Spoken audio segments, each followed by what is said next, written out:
Hello and welcome to Victoria's Cantina, where today we're serving up a review of the Hasbro Star Wars The Empire Strikes Back 40th Anniversary Collection Han Solo Carbonite.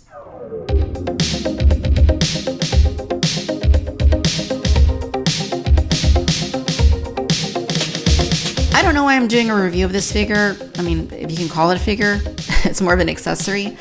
But here we are. I bought two of these from Hasbro Pulse. They both came in, and I wanted to keep one on card because, you know, it's that classic vintage packaging. Although I don't know why, because I don't even display them. They're so big, and I do have them in the figure shielded clamshells, but they're just too big for me to put on the wall or anything. So I only display the vintage collection and the retro collection on the wall. But I picked an extra one up anyway. Originally released as part of the San Diego Comic-Con exclusive Black Series set that also came with Boba Fett. We're finally getting another shot to add this to our collections. I never had that original set. I missed out on it when it first came out. And here I am, 7 years later, adding it to the collection, or a slight repaint of it to the collection. Now the packaging, as you can see, like I said, classic vintage aesthetic. They went with the orange font. They went with the orange background for the name pill and for the background of the Carbonite block. And the image is from Jabba's palace. I don't know why they went with Jabba's palace because this is based off Empire. It still looks good though. The back also looks nice, and you can see some of the other figures available in the 40th anniversary, the Empire Strikes Back series. Alright, so here's everything that comes included with the Carbonite freezing chamber. Batteries not included. You don't need batteries, of course. Let's go ahead and slide this to the side and look at the freezing chamber by itself. It does not stand without support, so we're going to go ahead and take a look at it. It actually looks really nice. Han is in his year-long hibernation, slumber, and hopefully he is not having nightmares recurring of being frozen by Darth Vader or having Lando betray him or, you know, anything else, the Death Star, whatever. But no, it actually looks quite good. You can see it's actually like a really like hollow plastic. It's super lightweight. It even has the old 2013 date stamp right there.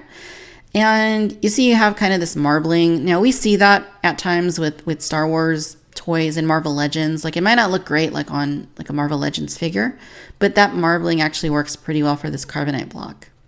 So that is pretty neat. And yeah, it looks nice. I mean, it looks exactly like you would think it should look. You know, it's an accessory, it costs $15. And there's a little bit of paint detail right here, but very nicely sculpted detail along the sides and on the bottom. And yeah, this looks really good. Some green paint right there. Now, personally, I wouldn't mind paying $20 instead of $15 if they included like a little light up thing. You know, press a button back here and then this starts to flash. Am I the only one that thinks that? I would totally be okay with that. But the sculpting looks great. Coloring looks great. It's basically like this, you know, tungsten, like alloy sort of color. And it's, you know, appropriately reflective, not too shiny, but it definitely looks like metallic. So it definitely looks metallic, and that is super important. And that's basically all there is to that. All right, so let's talk about these plastic base parts that you get. So you just need to line them up and attach them properly with one another. So like the top right there, and then this bottom piece, just like that. And then you have a little like stand, and then you can just put the Carbonite block on it like that. You're gonna wanna make sure that you slide these little pegs into the slot, and then also slide the peg into the slot there at the back. There we go. And voila, there it is. It can stand just fine unassisted. Here's a side view. You can see that it is slanted a little bit, but it is nicely positioned on the base. These pieces are a little flimsy, but it seems to do the job fairly well. Now, if you want to incorporate this right here, what you would do is you would just make sure you close these two pieces together and then slide it into the track that is right in here. You gotta make sure that those are like pressed tightly though, because otherwise they're not gonna go in. Press them tightly and then just slide it in. It's not the easiest thing in the world to do. Of course, when things are hard, it's probably mostly because I'm not doing them completely correctly, but yeah. So now you have the horizontal mode Han Solo, like kind of just floating there. And it works pretty well. It works pretty well. One of the interesting things about this base is that you can do it the other way if you wanted to orient it this way. And you'll see that the little clips are also on the top part. So just plug it in there and then plug it into the top hole over the back of the carbonite block. And you can have them floating in that orientation as well. I don't know why they gave you options to do it both ways. But whatever, I guess it's good to have options, right?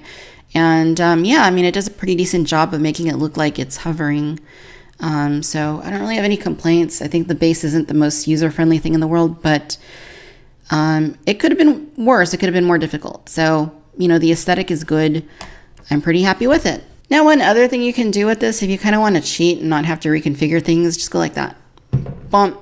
And, you basically have them in your other orientation without having to do anything. So it works easier for me like that. Just tilt it up and, he's still standing on his base. So, yeah, that's there. Maybe that's in the way of your shelf or something. So maybe it's not ideal, but, that is a way you can get it without having to worry about losing that part and without having to reconfigure the plastic base again. Here's a comparison with the Carbonite block and the Star Wars The Black series, Han Solo from The Empire Strikes Back in his Bespin outfit. It's an excellent figure, and it's pretty cool to see him right next to his frozen self. You can see that proportionately speaking, he's a little shorter than he is in the Carbonite, maybe, and his face looks a little different, but that's okay. All right, ladies and gentlemen, so there you have it. This is the Hasbro Star Wars The Black Series 40th anniversary for The Empire Strikes Back, Han Solo in Carbonite. Overall, you guys, it's nice. It's a little weird the way that they're selling it as an exclusive, as an accessory, basically in the form of an action figure. It's a weird thing for Black Series, but if it's the only way for them to get this accessory back out into the market, then I am completely okay with it. I like it.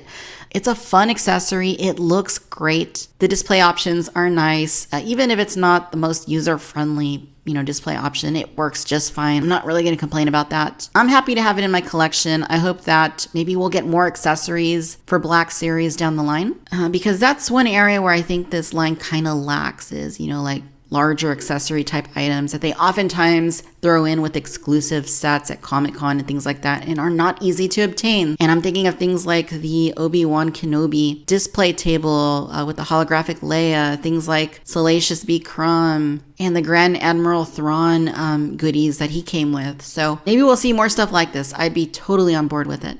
All right, my friends, I hope that you've enjoyed this video. Let me know your thoughts down below. Will you be picking up the Han Solo Carbonite figure? Sound off down in the comments. Be sure to follow me on Facebook, Instagram, TikTok, and Twitter. Subscribe to the Cantina Chatter podcast wherever you listen to podcasts. And as always, I'd like to thank you for tuning in to Victoria's Cantina.